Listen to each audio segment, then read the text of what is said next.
Bien, estimados amigos, ahora vamos a conversar un poco sobre la noticia de la comisión que preside la doctora Marisol Pérez Tello.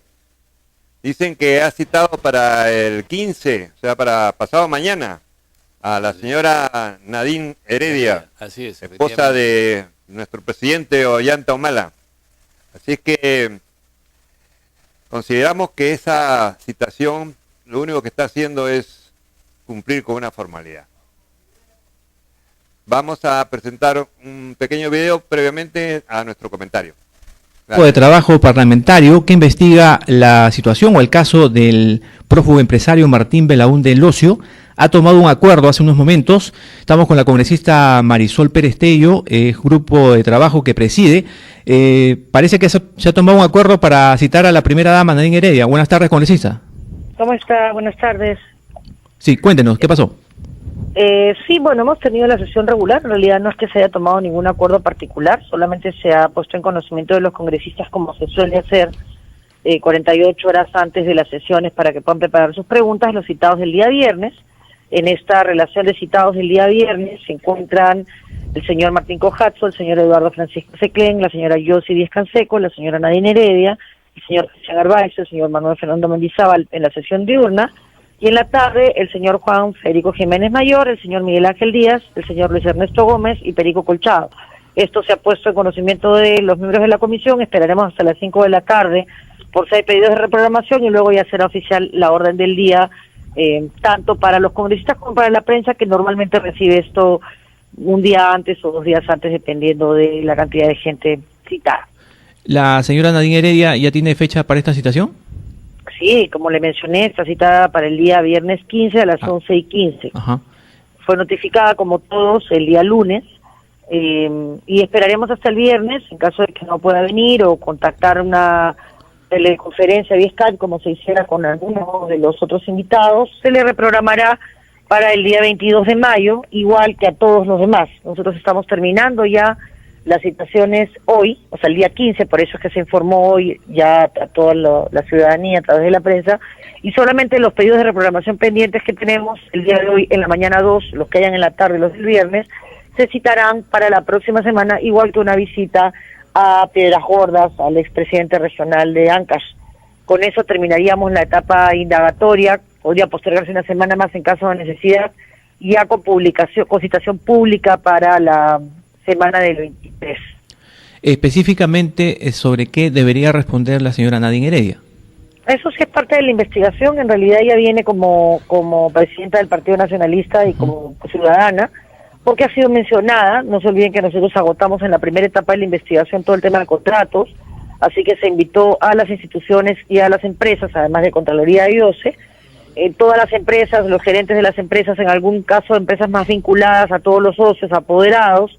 En la segunda etapa ya se invitaron algunos funcionarios cuando se trataba de una presunción de injerencia indebida de los gobiernos regionales o de las instituciones como CIMA, que contrataron con Antalsis directa o indirectamente, o con alguna de las empresas vinculadas. Y en la tercera etapa invitamos a personas que podían estar vinculadas en este poder político presunto que tenía el señor Belaúnde Locio, como por ejemplo el caso de la Pesquera Mar o del señor Cojatzo, ¿no? Todos ellos, y han sido citados, por eso la señora Nadine Heredia ha sido mencionada en innumerables ocasiones y tiene el derecho, por un lado, de respeto a su honor y a su buena reputación y a la buena reputación del partido que representa, igual que todos, debe ayudarnos a esclarecer los hechos, pero también el deber como ciudadana de darle al país las respuestas que el país necesita, y yo estoy segura que eso va a ser así.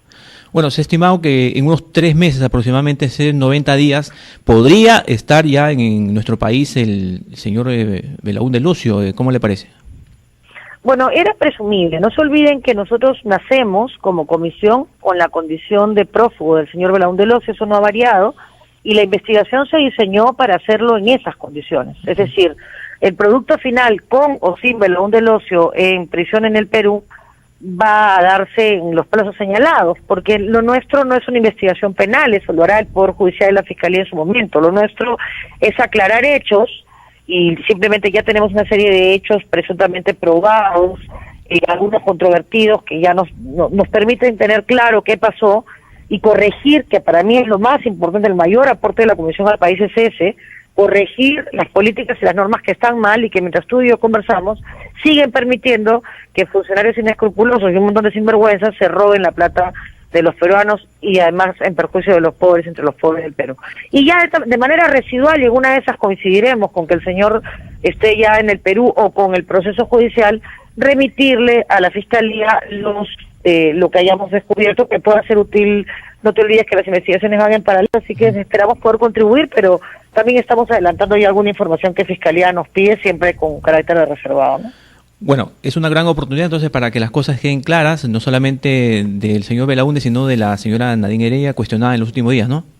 Es una oportunidad para que el Perú sepa cómo es que se han podido hacer este tipo de actos y quiénes son los presuntamente responsables. Yo no lo dirijo a nadie en particular porque la corrupción en nuestro país tiene mucho tiempo y lo que hay que hacer es corregirla y enfrentarla juntos, porque no tiene partido.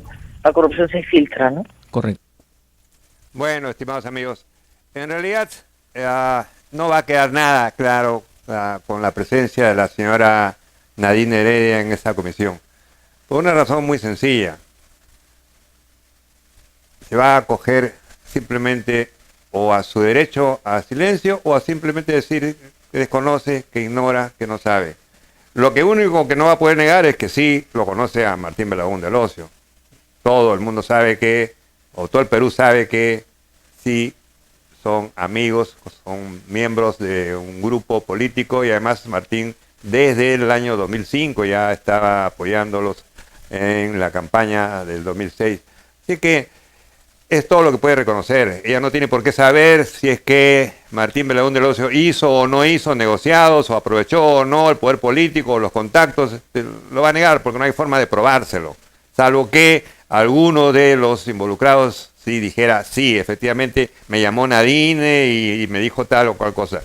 En mi opinión, no va a dar ningún resultado. Simplemente está cumpliendo con la formalidad Marisol Pérez Tello de citar a la señora Nadine Heredia, que dicho sea de paso, en mi opinión personal, ese título de primera dama, en realidad aquí me parece guachafito. Deberíamos desterrarlo para siempre. Es la esposa del presidente de la República, porque decir primera dama quiere decir que hay una segunda dama, una tercera dama, cuarta dama y así sucesivamente.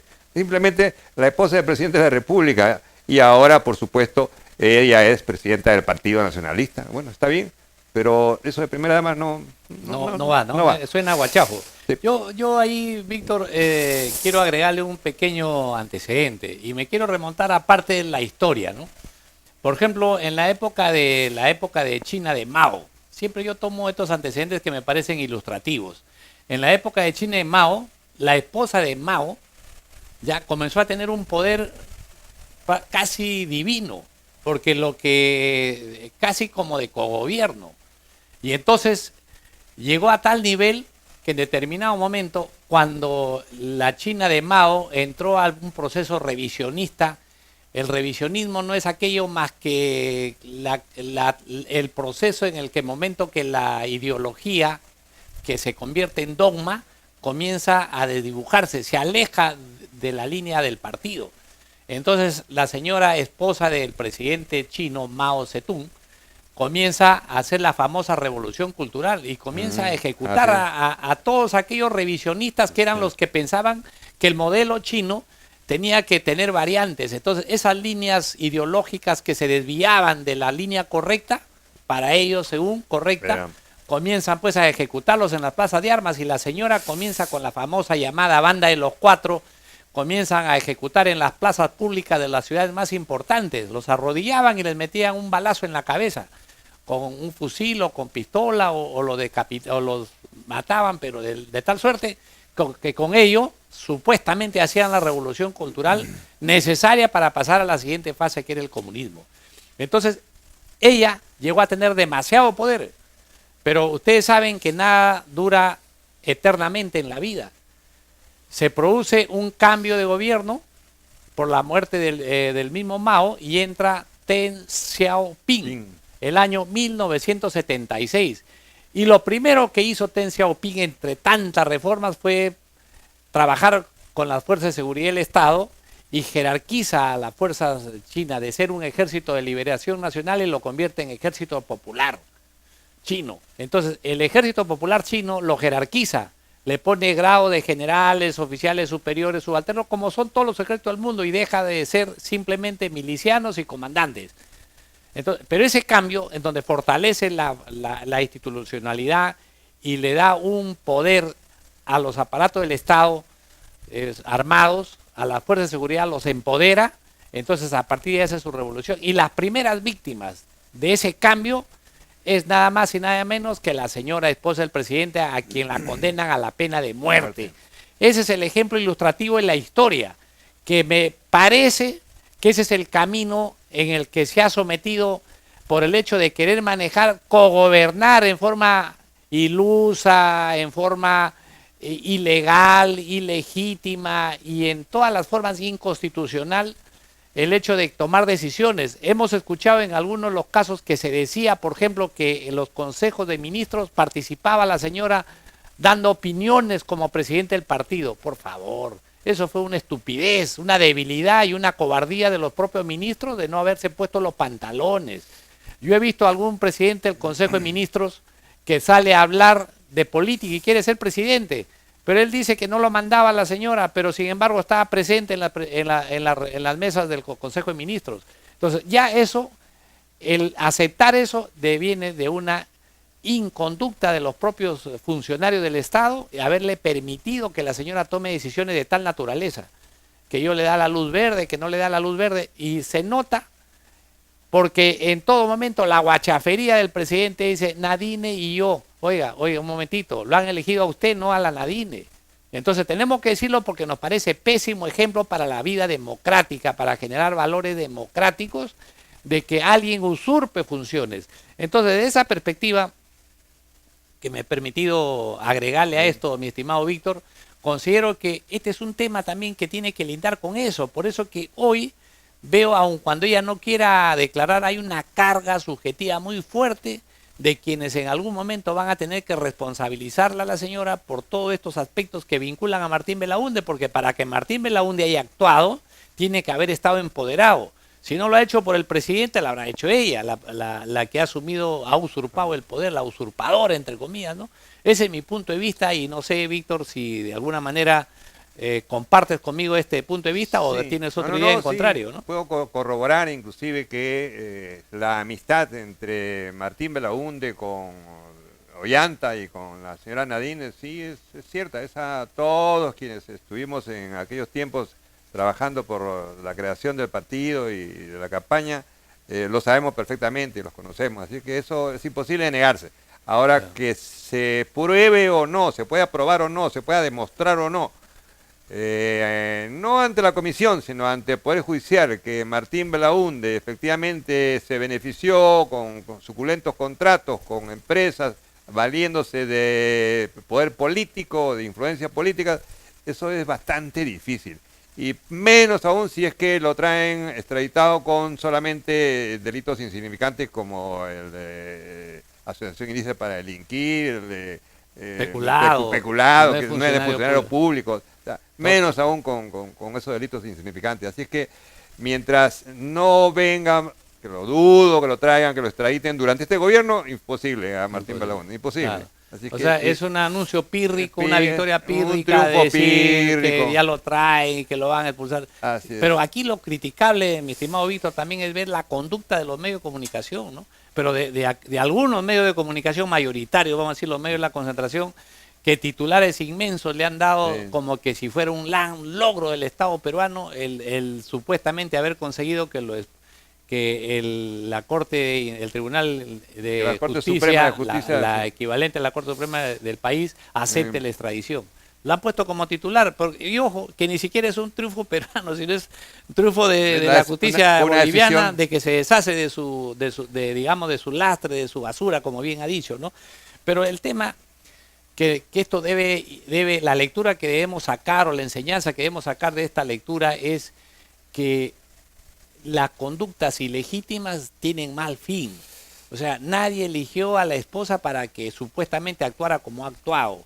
todos saben, todo el mundo lo comenta, todo el mundo lo dice, todo el mundo lo observa, lo ve, pero nadie dice nada. Hemos visto inclusive a la presidenta del Consejo de Ministros que la echaron del gobierno, por ahí escuché que decían la vence a Messi de la política, y la verdad que era pero desastroso, parecía la mucama de la señora presidenta, esposa del presidente de la República. Entonces eso me parece desastroso.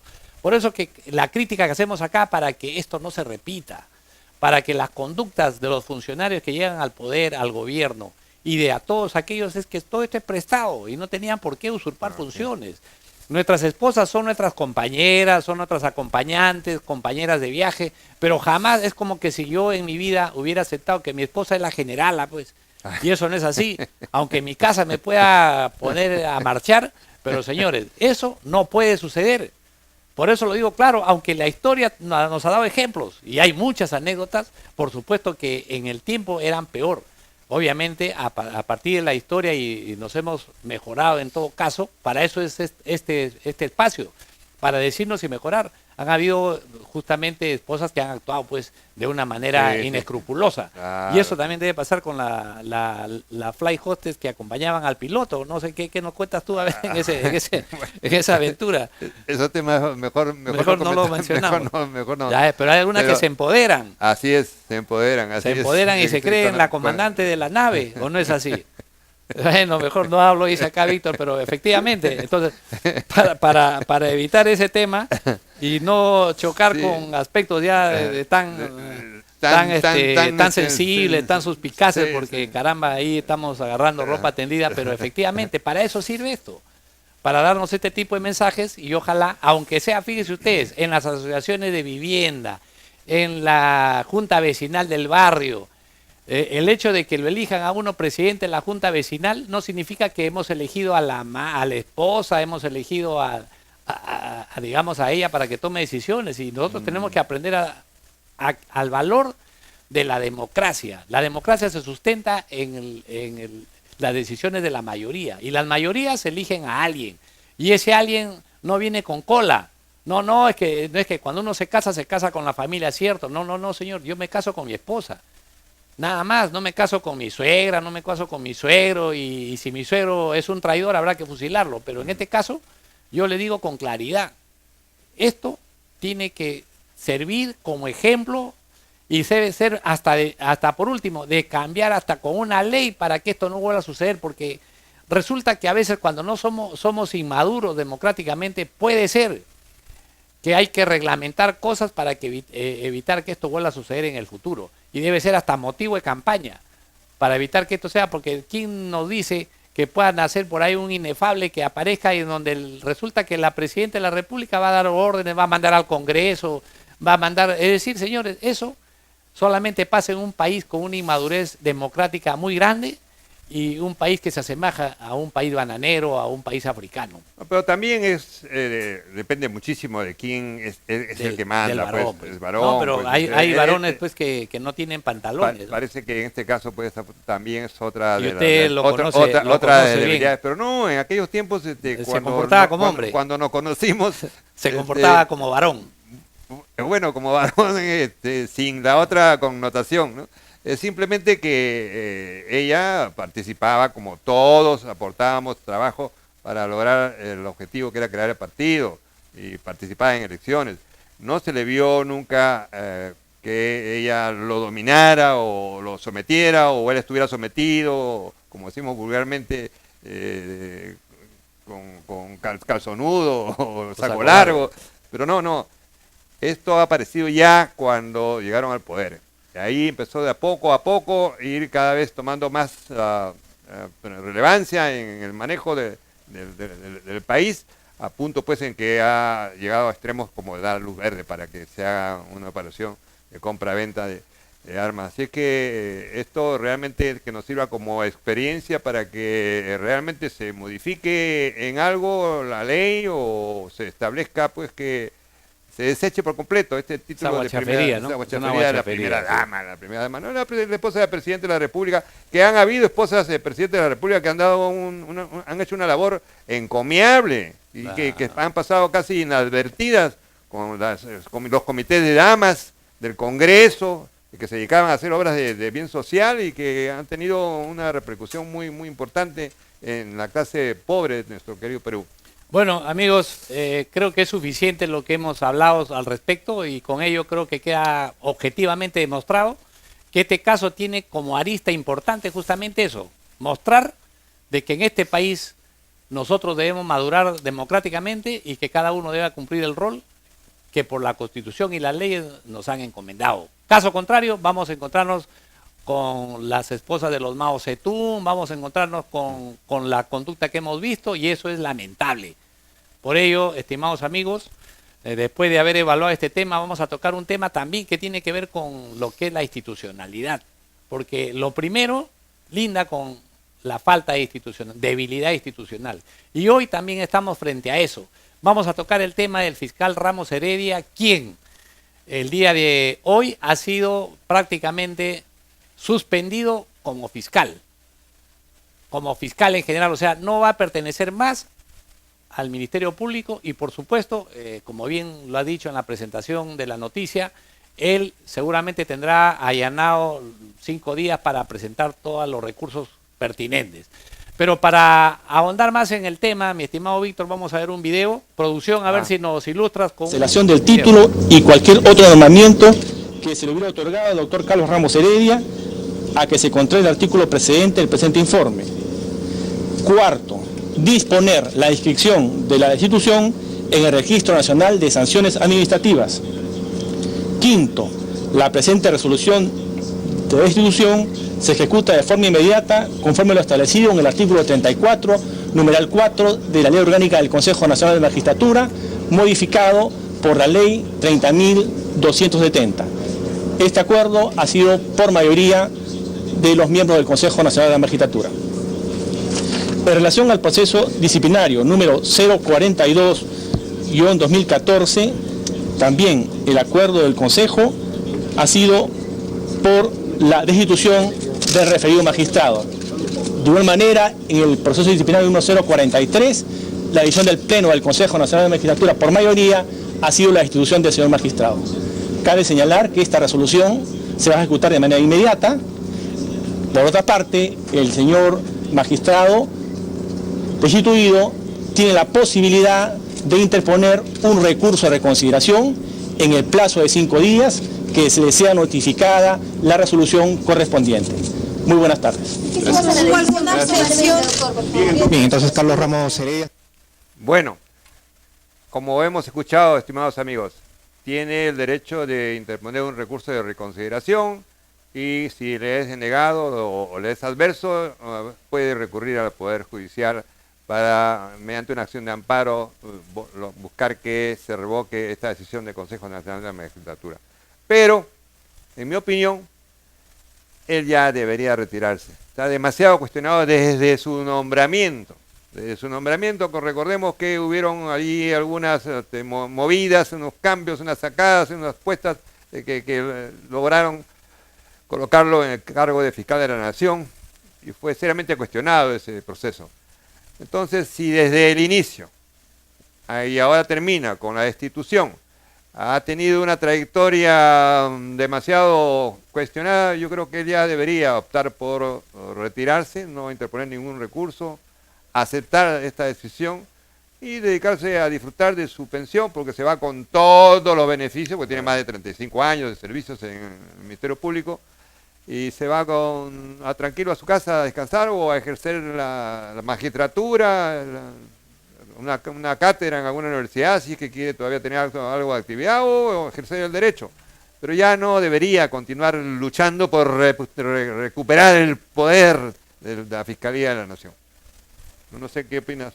Bueno, efectivamente, acá lo que también tenemos que mirar es que el Ministerio Público, siendo que es de la forma como está planteada a la fecha, es una institución nueva porque no tiene, digamos, de acuerdo a la jurisprudencia pues internacional, 100, 200 años, 300 años como Ministerio Público. Esto nace en la Constitución de 1979. Gracias. Y a partir de 1979 el Ministerio Público ha ido evolucionando, pero lo que hemos observado es ha habido una degradación. No nos olvidemos que para llegar a la elección del señor Ramos Heredia Hubo la renuncia de la señora Gladys Echaíz previamente, ¿no? En donde este señor, un proceso anterior, inmediatamente ascendió al cargo de fiscal de la Nación. Fue apoyado, de fiscal supremo, apoyado obviamente por este grupo de ideologizados, politizados, vamos a decir, de funcionarios que le dieron el apoyo con el aval de un partido político. Entonces lo que estamos viendo, y lamentablemente eso sí tenemos que decirlo bien claro, estas autoridades no deben ser autoridades del gobierno, deben ser autoridades del Estado. Hasta ahora no entendemos y nuestro reclamo va por ese lado. Si queremos nosotros que la institucionalidad se fortalezca, que tenemos estados sólidos, estados fuertes, lo primero que tenemos que hacer es que se respete el funcionamiento interno de las instituciones y no politizarlas por el gobierno de turno. Y ese es un gran problema. Yo observaba en una oportunidad en un video, mi estimado Víctor, en Estados Unidos, cuando elegían a un fiscal de la nación, cómo lo interpelaban todos. Y le preguntaban y tal suerte que todos quedaban satisfechos de la conducta de este señor porque lo expurgaban completamente. Entonces nadie podía poner en tela de juicio a un funcionario de esa naturaleza. Y no estaba vinculado ni al gobierno ni estaba vinculado al partido político. Pero acá nosotros vemos de que el Ministerio Público ha tenido vicios de partidarización, vamos a llamarlo así, de estar vinculado a determinados partidos políticos. Por eso es que el Ministerio Público, y hoy con el nuevo Código Procesal Penal, me parece que la labor del Ministerio Público es fundamental, porque prácticamente lo empodera al fiscal en general, ¿no? Y por eso criticamos esto, porque estamos hablando del quien había obtenido el título de fiscal de la Nación y que personificaba al Ministerio Público en general. Por eso es que hablamos del fiscal como actor importante dentro de la estructura del Ministerio Público. Entonces, por eso es que cuando en este momento uno cae en manos de los fiscales, prácticamente es una desgracia, pues estás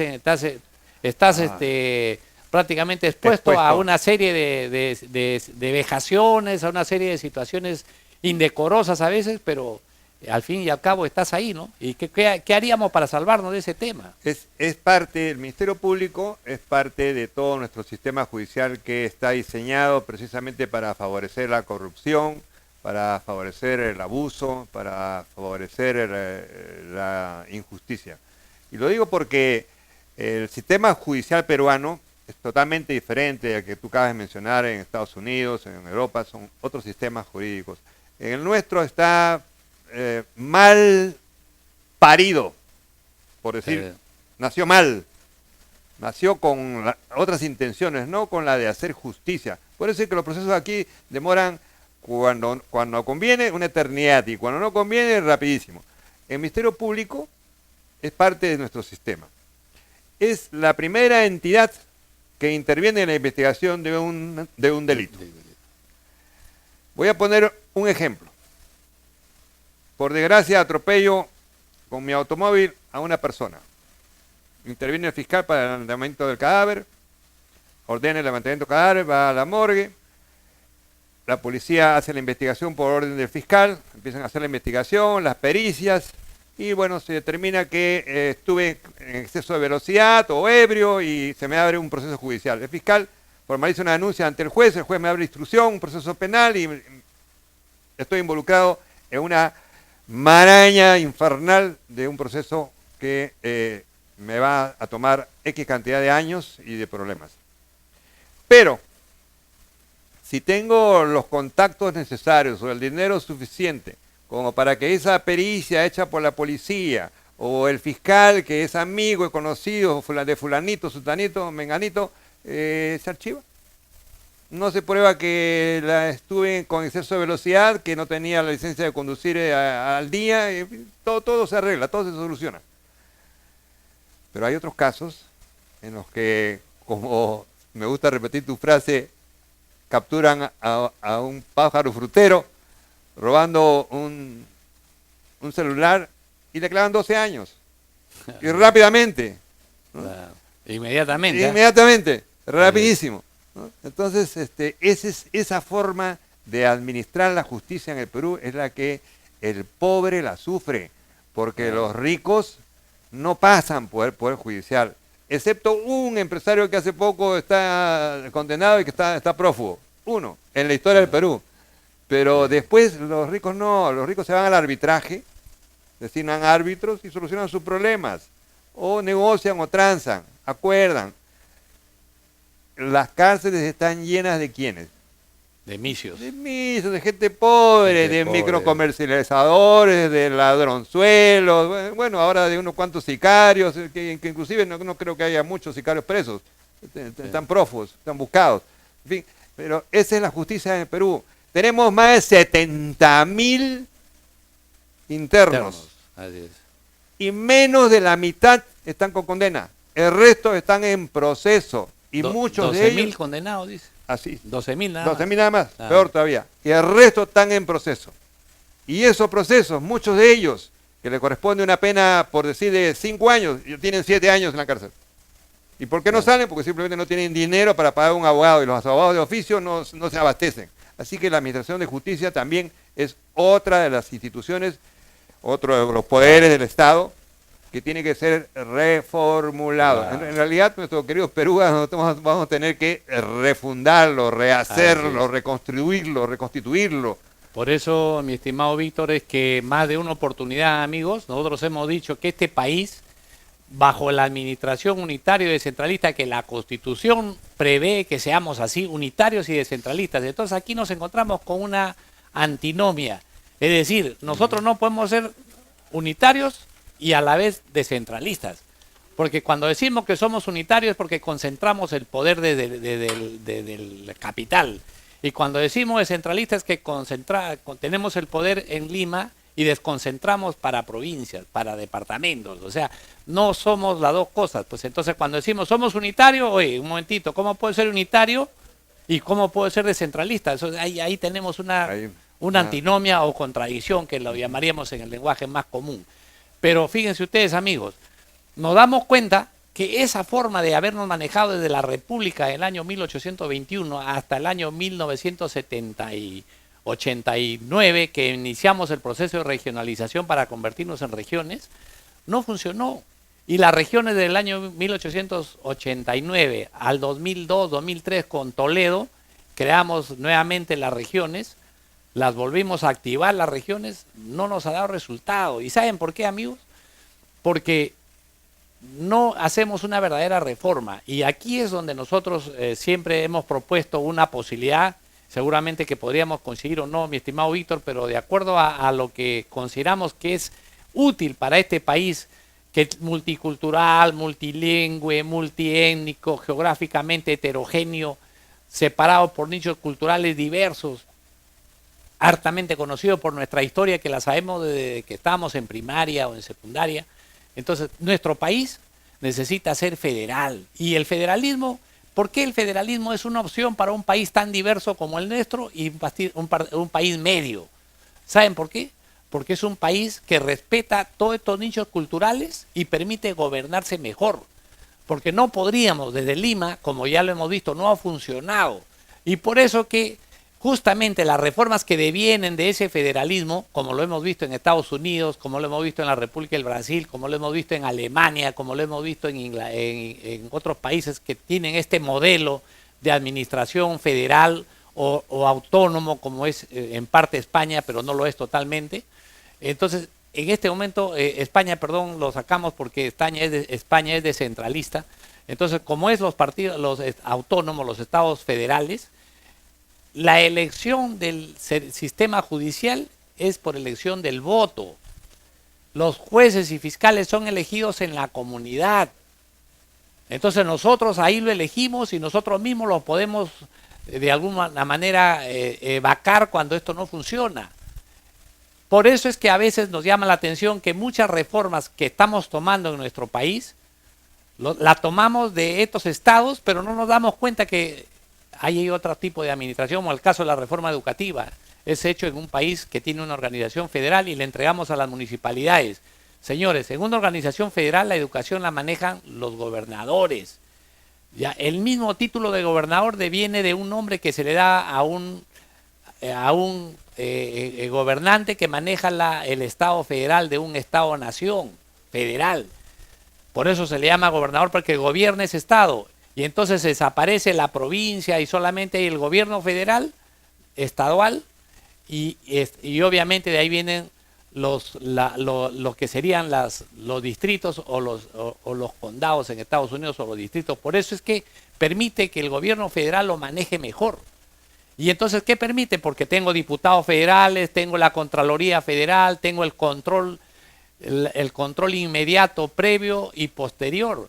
Acá no se tiene eso. Estas son las experiencias que nos ha dado los 15 años últimos, cuando se ha descentralizado la economía, el presupuesto, y no ha habido el control político ni el control contable financiero. Por eso es que tenemos los actos de corrupción. Y entonces el Ministerio Público, como parte del sistema titular de la investigación, pues ha devenido en ausente en todo este tipo de cosas, y solamente se le ha visto como un negociante, como bien lo dice Víctor, de los problemas al cual uno está envuelto. Entonces, por eso es que nosotros creemos de que este país ya es necesario y refundarlo, como bien lo dices tú. Nosotros decimos entrar a una reforma del Estado, donde verdaderamente esto, que es una de las necesidades más clamorosas del ciudadano de a pie, de que quiere una buena justicia, pase por la reforma verdadera de un Estado federal. Hemos reclamado la autonomía, por ejemplo, de lo que está ocurriendo con el problema de Tía María. Esta es una expresión clásica de que necesitamos reformular el Estado a efectos de que, federalizado, el ciudadano de esa comunidad forme parte de los beneficios que esa región federal pueda verse beneficiada, para evitar pues estos reclamos de tenerlo como convidados de piedra. Bueno, ese es mi punto de vista, mi estimado Víctor, no sé qué te parece. Es una opción. Es una opción y es interesante, pero tenemos que reconocer que llegar a ese grado de madurez política requiere varias generaciones. Y desafortunadamente tenemos que reconocer que en nuestro querido Perú la educación está abandonada. El presupuesto de la República creo que es el 3% del PBI que está destinado para la educación. Debiendo ser 6 de acuerdo al Acuerdo Nacional. Por decirte, entre algunas cosas, ¿no? Como mínimo 6. Sí. Hay otros que gastan 8%. Hasta 8 y 10% como Colombia. Y en el caso de seguridad y defensa estamos 1.3, el más bajo de toda la región. Así es casi el abandono, como que decir, y por eso es que ahora matan a los policías, porque no tienen la protección adecuada, ni tampoco porque en otros países vemos que los policías andan con GPS, ya tuvieran un helicóptero de reacción inmediata para socorrerlo, evitar que pase. O sea, aquí si no los han matado, no los han enterrado, ha sido porque no les ha dado la gana. Nada más. Porque en realidad los han dejado en total indefensión. Por eso que si yo fuera familiar de este sargento o de este técnico que ha fallecido, que lo han matado, deberíamos denunciar al ministro del Interior, al presidente de la República como responsables y al director general de la policía. ¿Cómo es posible que no haya habido la capacidad inmediata?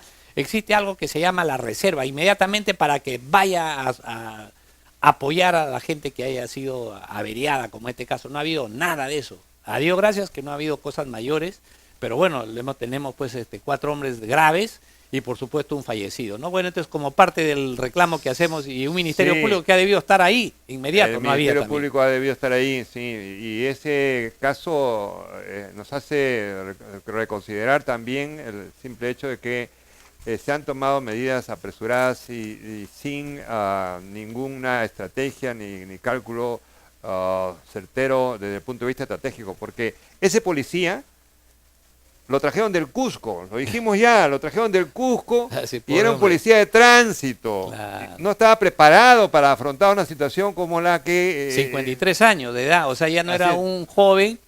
O sea, todos cumplimos funciones de acuerdo a lo que la evolución del ser humano. Así es. O sea, un hombre de 53 años ya no está en condiciones de estar, digamos, en la primera línea. Fatalmente, pues así la evolución del ser humano nos lleva a desplazar, a ser desplazados y otros ocupen los primeros lugares. Bueno, eso es lo lamentable, estimados amigos. Vamos a dejar este tema y vamos a pasar a un tema que en verdad, por un lado nos llama la atención la forma como se viene manejando. Ustedes saben, Corea del Norte es un país que desde hace buen tiempo nos viene dando una serie de sorpresas.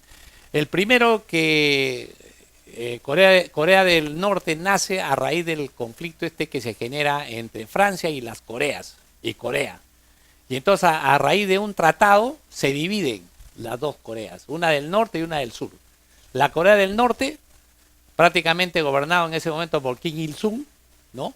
Que deja al hijo posteriormente Kim Il-jong y ahora tiene el nieto de Kim Il-un, el nieto, un aparentemente loco, un hombre díscolo, aparentemente díscolo, que ha sido capaz de retar a la primera potencia tecnológica del mundo y a la primera potencia militar, capaz de amenazarla con bombardear nuclearmente Washington. Sí, ese hombre ha tomado una medida que por nosotros sorpresivamente radical.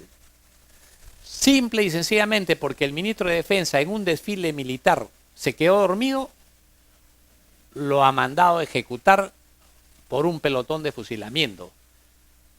Pero ese pelotón de fusilamiento, Víctor, en realidad para ustedes y para los que conocen el tema de las armas se van a quedar sorprendidos. Lo ha mandado a fusilar con un cañón antiaéreo, con una ametralladora antiaérea. O sea, que quiere decir que ese hombre, el primer disparo lo debe haber perforado y le debe haber dejado el hueco y lo ha dejado tirado a ese hombre. Un hueco, así como eso de los dibujos animados, cuando entra una bala y se nota un hueco, y así le debe haber hecho ese fusilamiento. Pero para ilustrarlo mejor y poder comentar, vamos a escuchar o vamos a ver un pequeño video. Producción, no sé si nos puedes apoyar con un video, por favor. Ministro de Defensa, Hyun Jong-chol, quien fue acusado de traición a la patria por haber incumplido las órdenes del dictador norcoreano y por dormirse durante un desfile militar. Cientos de oficiales asistieron a su ejecución ocurrida el pasado 30 de abril. Un pelotón de fusilamiento acabó con su vida. En este país considerado el más hermético del planeta, el ministro de Defensa está a cargo de la logística y de los intercambios con el extranjero. Sin embargo, las políticas son dictadas por la poderosa Comisión Nacional de Defensa y por la Comisión Militar del partido. En lo que va del año, Corea del Norte habría ejecutado a otros 15 funcionarios de alto nivel por órdenes de Kim, en el poder desde el 2011. Bueno, ¿qué dice Víctor? En realidad, ¡Qué miedo! ¡Qué miedo! ¿Qué tal locura? Si nosotros cuando hablamos acá enérgica y fuertemente, de repente a la gente se impacta, pero esto que estamos viendo es no es exagerado. Es exagerado. Es una locura. Exageradito, ya, pues. exageradito. Sí. Pero sí estoy de acuerdo en que se sancione a quien da un mal ejemplo y es el que, siendo un alto funcionario, un alto miembro del equipo, se le quede dormido. Pues ya eso es vergonzoso. Y pero se le llame la atención, que se le sancione, que se le destituya. En fin, pero ya que se le fusile, que se le mate de esa forma con un cañón. Pero pienso, Víctor, que detrás de eso hay otra cosa más, porque dice que es el hombre de la logística, que tenía que ver con las adquisiciones, las compras. Yo creo que ahí, para mi gusto, el tema de fondo es ese. Mi punto de vista es ese, y que ese debe ser el derrotero que a veces hay que emplear en medios como el nuestro, ¿no? Porque, claro, o sea, está gastando una munición muy grande que es...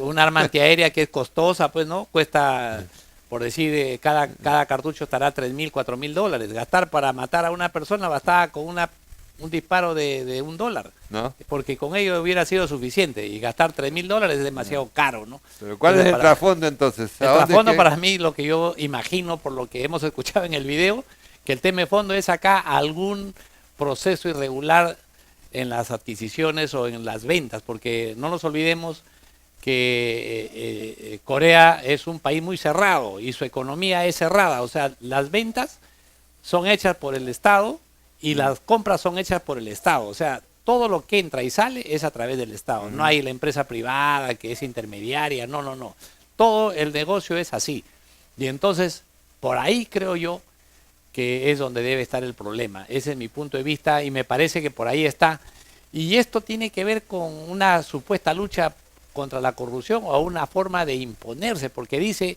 ha sido fusilado por desobedecer las órdenes. O sea, desobedecer no es quedarse solamente dormido, ¿no? Ya el dormido es la ironía pues que le ponen, pero aquí no hay... Es como, por ejemplo, lo que pasó, salvando las distancias, yéndonos a lo que pasó en Cuba, el año 1989, me parece, cuando fusilaron al general, la fecha no la tengo claro, fusilaron al general Ochoa, Ah, sí. un general que supuestamente tenía vinculaciones con el narcotráfico en una operación que probablemente haya sido promovida por Raúl Castro, ¿ya? Y que uno de sus subalternos cuando hacen pensión dice que justamente este señor cuando fue a Venezuela, a Colombia, se entrevistó con Escobar, el patrón del mal, entre comillas, el narcotraficante, para inundar al imperio con cocaína.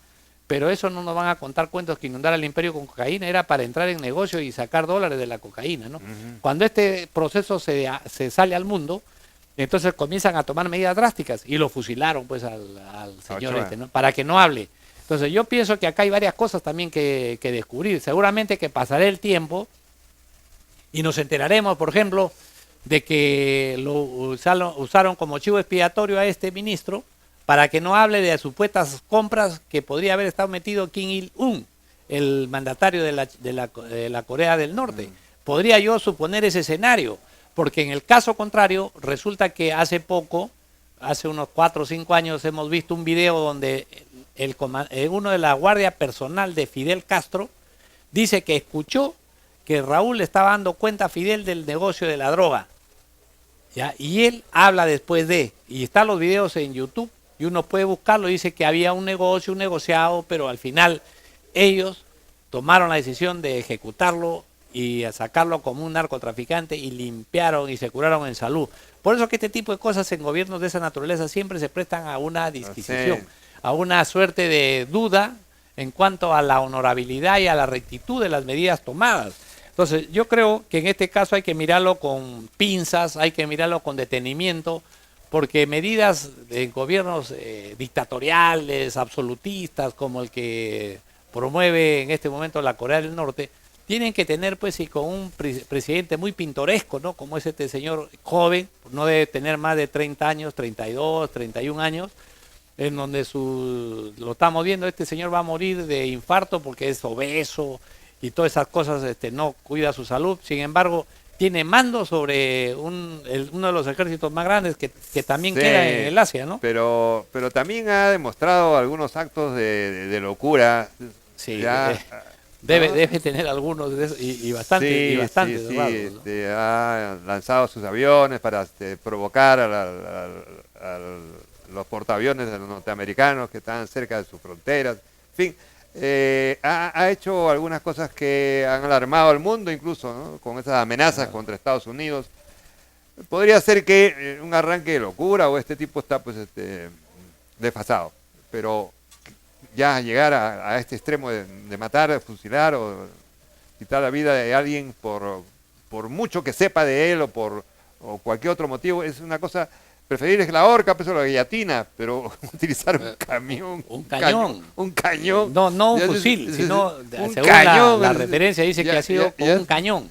Ya eso es realmente. Con una munición de un cañón antiaéreo, pero sabemos que tiene 30 milímetros normalmente los cañones, y 30 milímetros, pero eso no es la bala es 7.62, 30 milímetros es un proyectil demasiado grueso, Sí. equivalente a un plátano, por así decirlo, ¿no? Hasta más. Claro, un plátano, para que se hagan nuestros televidentes, se imaginen un plátano, ¿no? O sea, ni siquiera una cosa pequeña, sino un plátano. Imagínense que con un plátano disparado con una velocidad tan fuerte, porque un arma antiaérea tiene esa facilidad de tener demasiada velocidad inicial para que pueda interceptar al avión en el aire y destruirlo.